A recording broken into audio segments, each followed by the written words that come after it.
Hello, welcome back to my YouTube channel. എല്ലാവരും സുഖമായിട്ടിരിക്കുന്നു എന്ന് പ്രതീക്ഷിക്കുന്നു. ഇവിടെ ഞാനും സുഖമായിട്ടിരിക്കുന്നു. കുറേ നാളായില്ലേ വീഡിയോസൊക്കെ ചെയ്തിട്ട്. അപ്പം ഞാനിന്നൊരു ടെമ്പിൾ വ്ളോഗുമായിട്ടാണ് വന്നേക്കുന്നത്. ഇന്ന് നിങ്ങളീ കാണാൻ പോകുന്ന ടെമ്പിൾ ഒത്തിരി വർഷം പഴക്കമുള്ള ടെമ്പിളാണ്. ഇതിൻ്റെ പ്രത്യേകത എന്താണെന്ന് വെച്ചാൽ പാറയുടെ ഉള്ളിലൊക്കെയാണ് ഇവിടെ വിഗ്രഹങ്ങൾ വെച്ചിരിക്കുന്നതും ഒക്കെ. പാറയിലൂടെ നമ്മളിങ്ങനെ കയറി എന്ന് വെച്ചാൽ ഓരോരോ നിലകളായിട്ട് ഓരോരുത്തടത്തായിട്ട് ആരാധിക്കുന്ന രീതിയിലാണ് ഇവിടുത്തെ വിഗ്രഹങ്ങൾ വെച്ചിരിക്കുന്നത്. മാത്രമല്ല മുമ്പിലൊക്കെ നമുക്ക് ചൈനീസ് മാതൃകയിൽ പണിഞ്ഞിരിക്കുന്ന കെട്ടിടങ്ങളും കാണാം. ഇതൊരു മലയുടെ മുകളിലാട്ടോ സ്ഥിതി ചെയ്യുന്നത്. അതുകൊണ്ട് തന്നെ വരുമ്പോൾ നല്ല രസമാണ് കാണാൻ. നമുക്കിവിടുന്ന് നോക്കുമ്പോൾ നല്ല വ്യൂ ആണ്. ഞങ്ങൾ വന്നത് ഒരു ഈവനിങ് ടൈമാണ്. മാത്രമല്ല ഇന്നത്തെ കാലാവസ്ഥയും വലിയ മോശമില്ലാത്തതാണ്. വലിയ ചൂടും വലിയ തണുപ്പും ഒന്നും ഉണ്ടായിരുന്നില്ല. സത്യം പറഞ്ഞാൽ എനിക്ക് വിൻ്റർ ഇഷ്ടമല്ല കേട്ടോ. വിൻ്റർ ഇഷ്ടമല്ലാത്തതിൻ്റെ മെയിൻ റീസൺ, വിൻ്റർ വന്നു കഴിഞ്ഞാൽ ജീവിതം തന്നെ ഒരു മന്ദഗതിയിലാണ്. ഒന്നും അങ്ങോട്ട് ചെയ്യാൻ തോന്നില്ല.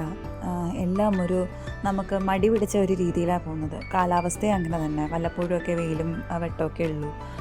അപ്പോൾ ഇപ്പോൾ ആണെങ്കിൽ നല്ലൊരു ക്ലൈമറ്റാണ്. അതായത് വിൻ്റർ മാറി സമ്മറിലേക്ക് കടക്കുന്ന ഈ ടൈം നല്ല വലിയ ചൂടും ഇല്ല എന്നാൽ തണുപ്പും ഇല്ല ഒരു കാലാവസ്ഥ. ഈ കാലാവസ്ഥ ശരിക്കും നല്ലൊരു വൈബാണ്. എന്ന് വെച്ചാൽ ആ സമയത്ത് നമുക്ക് ആക്ടിവിറ്റീസും കാര്യങ്ങളും എല്ലാം ചെയ്യാം. വലിയ മടിയൊന്നും തോന്നാറില്ല. അപ്പോൾ പറഞ്ഞ് വരുമ്പോൾ ഞാൻ ഈ കാര്യത്തിൽ നിന്ന് തെറ്റി മാറുന്നു. ഇതാണ് നമ്മുടെ ടെമ്പിൾ. ഓക്കെ, പുറത്തുനിന്ന് കാണുമ്പോൾ തന്നെ അറിയാം നമ്മൾ ഒരു ഗുഹയ്ക്കകത്തേക്ക് പ്രവേശിക്കുന്ന കണക്കാണ് കാണുന്നത്. മുന്നിൽ കയറുമ്പോൾ തന്നെ നമ്മൾ കാണുന്നത് ലാഫിംഗ് ബുദ്ധയുടെ ഒരു പ്രതിമയാണ് കാണുന്നത്. ഇവിടെ വന്ന് കയറുമ്പോൾ തന്നെ നമുക്ക് ഫസ്റ്റ് കാണാൻ കിട്ടുന്നത് ഈ പ്രതിമയാണ്.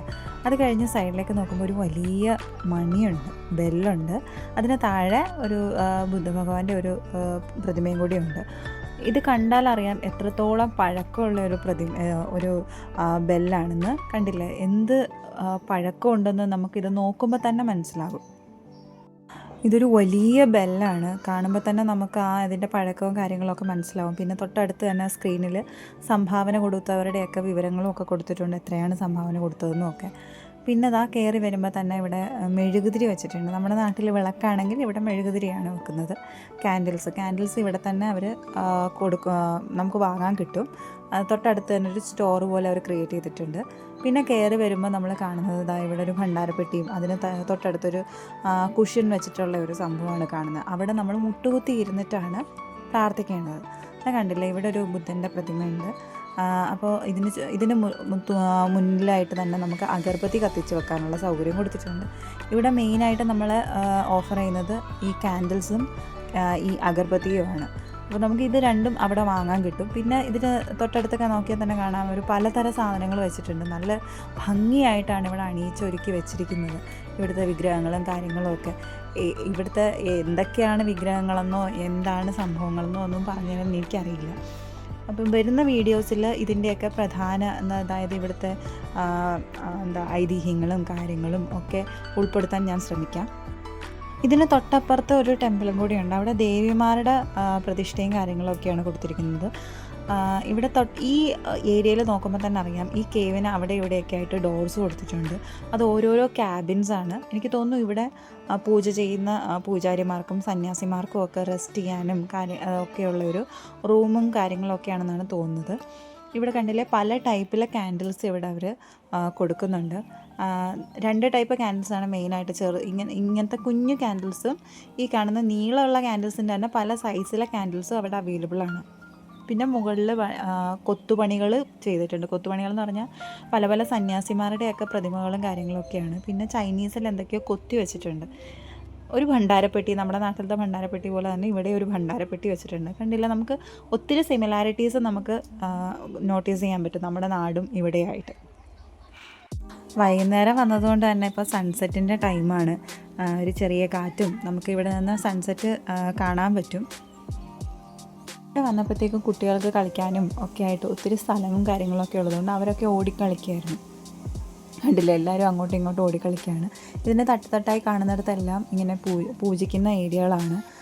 ഇവിടെ ഒരു ചെറിയൊരു ക്യാബിൻ ഇതിൻ്റെ സൈഡിലായിട്ട് കൊടുത്തിട്ടുണ്ട്. ഈ റൂമിലാണ് ഇവർ ചന്ദനത്തിരി പിന്നെ ഈ ക്യാൻഡിൽസും കാര്യങ്ങളൊക്കെ അവർ സെല്ല് ചെയ്യുന്നത്. കണ്ടില്ലേ എന്തോരം സാധനങ്ങളാണ് ഇവിടെ സെല്ല് ചെയ്യുന്നത്. നമ്മൾ അമ്പലങ്ങളിൽ പോയിട്ട് തിരിയൊക്കെ മേടിക്കില്ലേ, അതുപോലെ തന്നെയാണ് ഇവിടുത്തെ ക്യാൻഡിൽസ്, പല സൈസിലെ ക്യാൻഡിൽസും കാര്യങ്ങളൊക്കെ വിൽക്കുന്നത്. ഇവിടെ വന്നിട്ട് നമുക്ക് അഗർബത്തി കത്തിച്ച് വെക്കാം, അതിന് വേണ്ടിയിട്ടുള്ള സ്പേസാണ് ഇവിടെ. അതൊരു കുഞ്ഞൊരു ഗോപുരം പോലെ അവർ ചെയ്തിട്ടുണ്ട്. അതെൻ്റെ ഹസ്ബൻഡാണ് ഫോണിൽ സംസാരിച്ചുകൊണ്ട് നിൽക്കുന്നത്. ഇവിടെ ഈ കൊടുത്തിരിക്കുന്ന സ്പേസിൽ ഒരു ക്യാൻഡിൽസ് കത്തിക്കും. ക്യാൻഡിൽസൊക്കെ ഉരുകി താഴെ വീണതൊക്കെ ആയിട്ട് നമുക്ക് കാണാം. അങ്ങനെ ഓരോന്നിനും സെപ്പറേറ്റ് സ്പേസുകൾ നമുക്ക് കാണാൻ പറ്റും. ഇത് സ്റ്റെപ്പ് കയറി മുകളിലേക്ക് വരുമ്പോൾ കാണുന്ന കാഴ്ചയാണ്. സ്റ്റെപ്പ് കയറി മുകളിൽ വന്നാൽ കാണുന്ന ഫസ്റ്റ് മൂർത്തിയാണിത്. ഇവിടെയും കുതിര പിടിച്ച ഒരാൾ നിൽക്കുന്നതിനായിട്ടും പിന്നെ 2-3 എക്സ്ട്രാ 2 മൂർത്തീസും, ഒരു 2 വിഗ്രഹം ഒരുപോലെയാണ് ഇരിക്കുന്നത് ഇതിൻ്റെ ബാക്ക് സൈഡിൽ കാണുന്നത്. അങ്ങനെ കണ്ടില്ലേ, ഇവിടെയും നമുക്ക് അഗർബത്തിയും ക്യാൻഡിൽസും ഒക്കെ കത്തിക്കാൻ പറ്റും. ഇതും കേവിന് ഉള്ളിലേക്ക് പണി കഴിപ്പിച്ച് വെച്ചിരിക്കുന്ന രീതിയിലാണ് വെച്ചിരിക്കുന്നത്. ഇവിടുന്ന് നോക്കുമ്പോൾ നമുക്ക് ഫുൾ വ്യൂ ശരിക്കും കാണാൻ പറ്റും. ഇവിടെയും തൊട്ട് മുമ്പിലായിട്ടൊരു ഗോപുരമുണ്ട്, അവിടെയും ക്യാൻഡിൽസും കാര്യങ്ങളൊക്കെ കത്തിക്കുന്നുണ്ട്.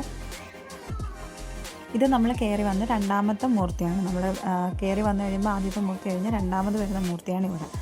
ഇത് കഴിഞ്ഞ് മുകളിലേക്കുണ്ട്, നമ്മൾ അങ്ങോട്ടേക്കൊന്നും അധികം കയറാറില്ല. ഇത് കഴിഞ്ഞ് നമ്മൾ പിന്നെ ഇറങ്ങി പോകുന്നത് ഇവിടെ ഒരു ദേവീക്ഷേത്രം പോലെയുണ്ട്. ഈ സ്റ്റെപ്പ് കയറി മുകളിലേക്ക് തട്ടായിട്ട് നമുക്ക് മൂർത്തികളിങ്ങനെ വെച്ചിട്ടുണ്ട്, വിഗ്രഹങ്ങളിങ്ങനെ വെച്ചിട്ടുണ്ട്. കണ്ടില്ലേ, ഓരോരോ സ്ഥലങ്ങളിൽ ഇങ്ങനെ തട്ടായിട്ട് ചെയ്തിരിക്കുന്നത്. അപ്പോൾ ഓരോരുത്തർക്കും ഇങ്ങനെ ഓരോരോ മൂർത്തികളും കാര്യങ്ങളൊക്കെ വെച്ചിട്ടുണ്ട്. അത് കഴിഞ്ഞ് ഞങ്ങളിപ്പോൾ പോകുന്നത് ഇവിടെ ഒരു ദേവീക്ഷേത്രം പോലെയുണ്ട്, അവിടെ പോയി തൊഴാനാണ് പോകുന്നത്. അവിടത്തേക്ക് കുറച്ച് നടക്കാനുണ്ട്. അപ്പോൾ പോകുന്ന വഴിക്കും അതിലും ഇങ്ങനെ സംഭാവന ചെയ്തവരുടെയും ഡീറ്റെയിൽസും കാര്യങ്ങളും ഒക്കെ കൊടുത്തിട്ടുണ്ട്. നമ്മുടെ നാട്ടിലും ഇങ്ങനെ സംഭാവന കൊടുത്തവരുടെ ഡീറ്റെയിൽസും കാര്യങ്ങളൊക്കെ ഇങ്ങനെ കൊത്തിവെക്കില്ലേ, അതേ രീതിയാണ് ഇവിടെയും ചെയ്തിരിക്കുന്നത്. സംഭാവന കൊടുത്തവരുടെ പേരും അവരെത്ര എമൗണ്ടാണ് കൊടുത്തത് ആ ഡീറ്റെയിൽസും കാര്യങ്ങളൊക്കെ ഇവിടെ കൊടുത്തിട്ടുണ്ട്. അപ്പോൾ ഇവിടെ വരുമ്പോഴും നല്ല വ്യൂ ആണ്. ഇത് മലമുകളിലായതുകൊണ്ട് തന്നെ നമുക്ക് നല്ല രീതിയിൽ നല്ല വ്യൂസ് കാണാൻ പറ്റുന്നതാണ്. ഇതാണ് ദേവീക്ഷേത്രം. ഒരു ഓൾഡ് ദേവീക്ഷേത്രം, ഇവിടുത്തെ ബുദ്ധൻ ദേവീക്ഷേത്രം ടെമ്പിളാണ് ഇത്. ഒരു 50 വർഷം 100 വർഷം പഴക്കമുണ്ടെന്നാണ് പറയുന്നത്. മൗണ്ടനിലാണ് ഇത്. ഇപ്പോൾ എൻ്റെ ബാക്ക് സൈഡിലേക്ക് മൗണ്ടൻ കാണാൻ പറ്റുന്നില്ല. ഇതാണ് മൗണ്ടൻ. ഇത് വളരെ ഒരു നല്ല ആർക്കിടെക്ചറുള്ള ഒരു അമ്പലമാണ് ഇത്.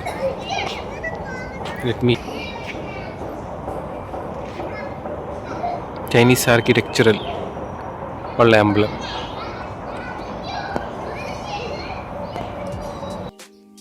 അപ്പോൾ ഇതാണ് നമ്മുടെ ദേവി ടെമ്പിൾ. അപ്പോൾ ഇതിനകത്തേക്ക് കയറുമ്പോൾ തന്നെ നമുക്ക് ഫ്രണ്ടിൽ തന്നെ കൊടുത്തിട്ടുണ്ട് ക്യാൻഡിൽസും കാര്യങ്ങളൊക്കെ കത്തിക്കാനുള്ള സ്പേസും. പിന്നെ എനിക്കിവിടെ ഏറ്റവും അട്രാക്റ്റീവായിട്ട് തോന്നിയത് കയറി വരുമ്പോൾ ഉള്ള ഈ ഒരു ലൈറ്റാണ്. ഒരു പണ്ടത്തെയൊക്കെ ഒരു മാതൃകയിലുള്ള ലൈറ്റ്. അത് ഞാൻ കുറച്ച് കഴിഞ്ഞിട്ട് ഞാനത് ഡീറ്റെയിൽ ആയിട്ട് കാണിക്കുന്നുണ്ട്. അതെനിക്ക് ഭയങ്കര ഇഷ്ടമായി. അതിൻ്റെ ഇവിടെയും 2 സൈഡിലും ബുദ്ധന്മാരെ വെച്ചിട്ടുണ്ട്. പിന്നെ കയറി വരുമ്പോൾ തന്നെ ദേവിമാരുടെ പ്രതിമകളും കാര്യങ്ങളാണ്. കണ്ടില്ലേ എത്ര ഭംഗിയായിട്ടാണ് അവർ അണിയിച്ചൊരുക്കി വെച്ചിരിക്കുന്നതെന്ന്. ഇവിടെയും നമുക്ക് ക്യാൻഡിൽസും അഗർബത്തീസും ഒക്കെ കത്തിക്കാനുള്ള സ്പേസുണ്ട്. നമ്മൾ വേറൊരു നാട്ടിൽ വരുമ്പോൾ ഇവരുടെ കാര്യങ്ങളും ഇവരുടെ ആരാധനയുടെ സ്റ്റൈലും ഒക്കെ നമുക്കൊരു കൗതുകമാണ്. അപ്പോൾ ഇതിനെക്കുറിച്ച് ഡീറ്റെയിൽ ആയിട്ട് പറഞ്ഞുതരാൻ ഇവരിലുള്ള ഒരാളെ കൊണ്ടാണ് പറ്റുന്നത്. ഇനി നെക്സ്റ്റ് ടൈം വരുമ്പോൾ ഞാൻ അതിനെക്കുറിച്ച് കൂടുതലായിട്ട് അറിയാൻ നോക്കും.